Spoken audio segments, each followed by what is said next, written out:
Good morning from Nairobi. Welcome to Matters Financial and Geopolitical from the Frontier, and thanks for stopping by. Political reflections: the US has charged China's Huawei with conspiring to violate Iran sanctions, escalating a fight between the world's biggest telecommunications equipment maker coming days before trade talks between Washington and Beijing. Charged Huawei and its chief financial officer Meng Wanzhou with conspiring to violate US sanctions on Iran by doing business with Tehran through a subsidiary it tried to hide. In a separate case, the Justice Department said Huawei stole robotic technology from carrier T-Mobile US Inc. Acting Attorney General Matthew Whitaker said the alleged criminal activity at Huawei goes back at least 10 years and goes all the way to the top of the company, so the US is not backing off.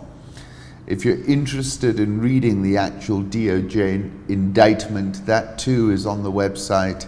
Rob Schmitz says, I urge everyone not just to read stories, press releases about Huawei's tech theft, but to read in full the DOJ indictment. He says the evidence is abundant and clear that Huawei rewarded employees for stealing technology and has been covering it up for years. 10th of December, I wrote about the truce dinner in Buenos Aires, the sirloin steaks, the Catena Zapata, Nicola Malbec, the Huawei Technologies and Wanzhou Meng.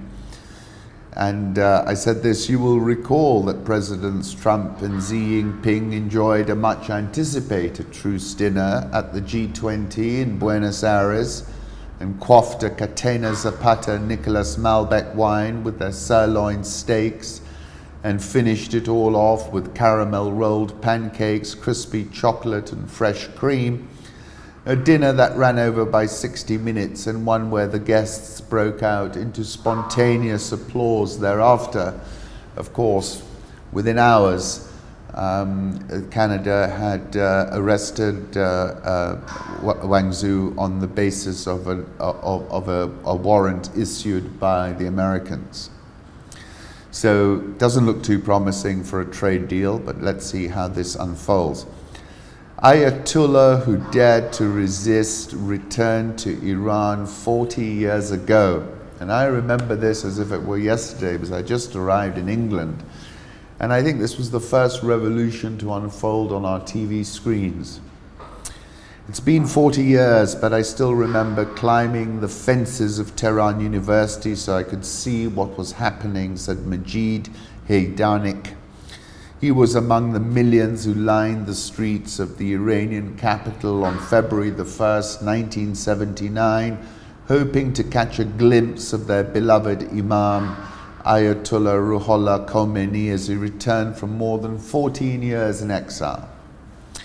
Just 10 days earlier, Shah Mohammad Reza Pahlavi had fled Iran following mass uprisings, and now the country was braced for the return of the man who had spearheaded the Islamic Revolution and would soon bring an end to 25 centuries of monarchical rule.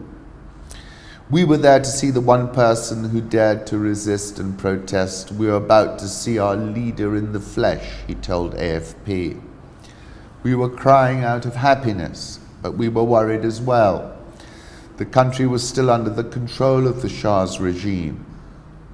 The Beheshti Zahra cemetery, where many opponents of the Shah were buried, was Khomeini's first destination. After his Air France plane landed, it was there that he made a fiery speech declaring the monarchy must finally be ended. We were subjugated to the rule of the monarchies for 2,500 years. It has only been 40 years since the revolution. That's nothing in comparison. October 2013, I was writing about the Iranian rapprochement undertaken by President Barack Obama, and I was referencing the Iranian Revolution in '79 when Ayatollah Khomeini overthrew Mohammad Reza Pahlavi, the Shah of Iran. The Shah was the second and the last monarch of the House of Pahlavi, otherwise known as the Peacock Throne. and a very excellent book about that. It's reportage, and he gets criticized for that, but it's more insightful and accurate than any other book I've ever read about Iran and the revolution. Published in 1982 is Polish journalist Richard Kapuczynski's analysis of the decline and the fall of Mohammad Reza Pahlavi, the last Shah of Iran. He said many things, and I've quoted them many times. The greatest riddle of history, that moment is the greatest riddle of history, is one. Revolution must be distinguished from revolt, coup d'etat, palace takeover. A coup or a palace takeover may be planned, but a revolution never. Its outbreak, the hour of that outbreak, takes everyone, even those who've been striving for it, unawares. They stand amazed at the spontaneity that appears suddenly and destroys everything in its path. It demolishes so ruthlessly that in the end it may annihilate the ideals that called it into being. Great book.